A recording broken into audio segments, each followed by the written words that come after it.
అందరికీ నమస్తే. దూర విద్య డిగ్రీలు చెల్లవు చూస్తున్నాం.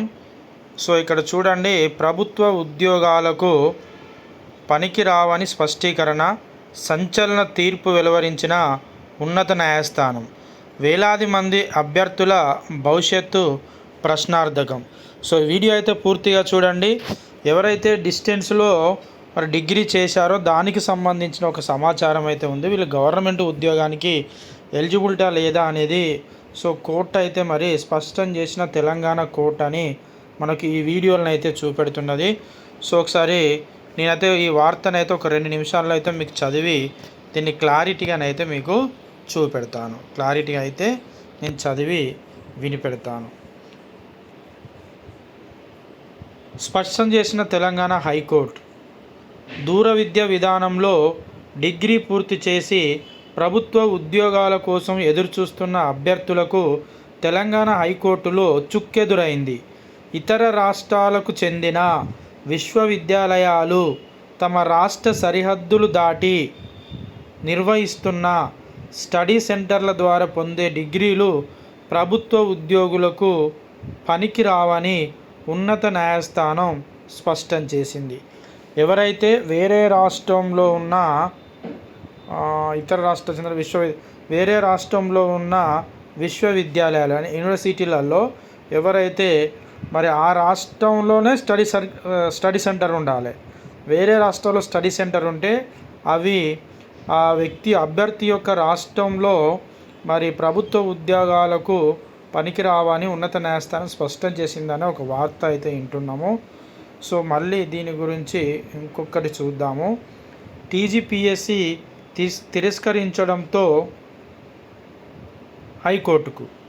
ఈ తీర్పుతో వేలాది మంది అభ్యర్థుల భవిష్యత్తు ఇప్పుడు ప్రశ్నార్థకమైంది. తెలంగాణ పబ్లిక్ సర్వీస్ కమిషన్ 2022లో విడుదల చేసిన లైబ్రేరియన్ పోస్టుల నోటిఫికేషన్ ఈ విధానానికి మూలమైంది. సో ఈ ఉద్యోగాలకు దరఖాస్తు చేసుకున్న కొందరు అభ్యర్థులు ఆంధ్రప్రదేశ్లోని ఆచార్య నాగార్జున విశ్వవిద్యాలయం నుంచి మాస్టర్స్ ఇన్ లైబ్రరీ సైన్స్ పూర్తి చేశారు. అయితే వీరు ఈ డిగ్రీని ఏపీలో కాకుండా తెలంగాణలో ఉన్న ఆ వర్సిటీ స్టడీ సెంటర్ల దూర విద్యా విధానంలో పొందారు.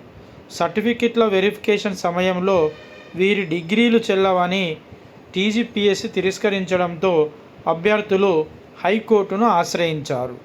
గతంలో ఇదే తరహా డిగ్రీలతో కొందరికి ఉద్యోగాలు వచ్చాయని వారు వాదించారు.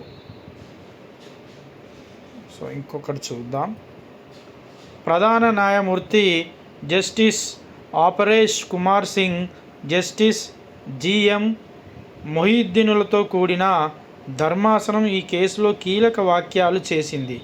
ఒక రాష్ట్ర చట్టం కింద ఏర్పడిన విశ్వవిద్యాలయం తన కార్యకలాపాలను ఆ రాష్ట్ర సరిహద్దులకే పరిమితం చేయాలి.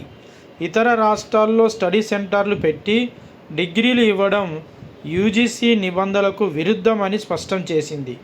2013లో యూజీసీ జారీ చేసిన పబ్లిక్ నోటీస్ ప్రకారం ఏ వర్సిటీ కూడా తన ప్రాదేశిక అధికార